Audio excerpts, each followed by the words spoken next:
এই গণভোটে সবাই হ্যাঁ ভোট দিতে বলছে কেন? কারণ এই হ্যাঁ মানে স্বৈরতন্ত্রের বিরুদ্ধে দাঁড়ানো।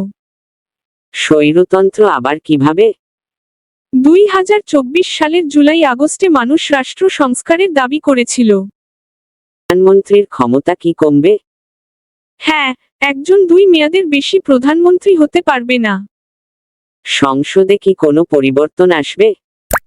আসবে, হবে দ্বিকক্ষ সংসদ ও 100 সদস্যের উচ্চকক্ষ।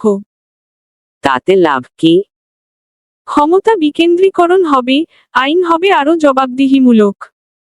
নির্বাচন কমিশন আর বিচার বিভাগ? নতুন নিয়োগ পদ্ধতিতে হবে নিরপেক্ষ প্রতিষ্ঠান। মানে ভবিষ্যতে ভোট দিতে ভয় থাকবে না? না, ভোট হবে মানুষের, রায় হবে জনগণের। তাহলে হ্যাঁ ভোট মানে?